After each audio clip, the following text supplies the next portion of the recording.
wanted to update a little bit about where I'm at with my grieving journey since my boyfriend passed away. We're coming up now on the 6-month mark, and it's getting more manageable. The lows are less low and are less extreme. I still cry almost every day. I miss him so incredibly much, but I'm getting stronger. I don't know if we necessarily ever heal from certain things. I think it just becomes a part of us. That's just my personal opinion and experience.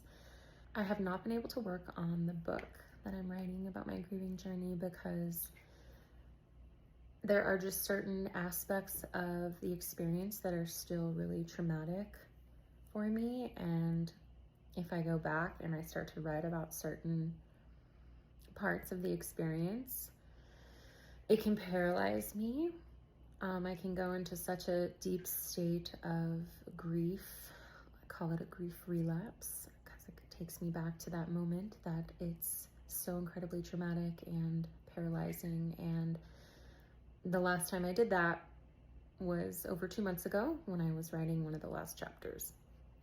And I couldn't move or breathe for 2 days. It took me a couple days to get over that. So yeah, I haven't been able to work on the book.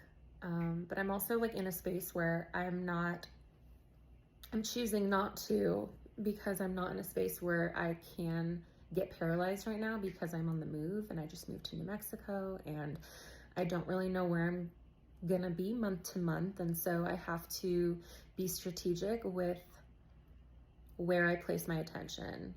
And right now it's not on going back into the past and reliving those experiences, because that was an incredibly traumatic time for me. And as much as I love my partner that passed away, and as much as I love talking about him, and as much as I want to write this book and share my story so that it can resonate with others and maybe help others on their journey with grief, I have to be wise of where I put my attention at this time in my life, because I am in survival mode and I don't want to be consumed by the grief. I don't want to drown in it, because it's really easy to slip into that. I've noticed, especially with others on this journey with me, I've noticed a lot of others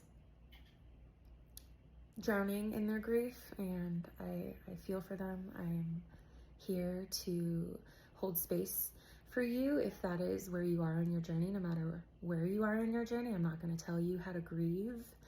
That is your sacred journey. I am not going to psychoanalyze you.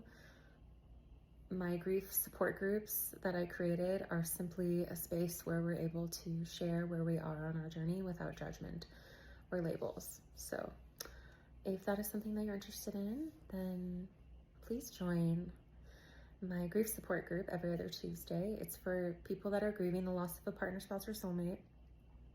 And I'd love to meet you and see where you are on your journey, hear about your journey.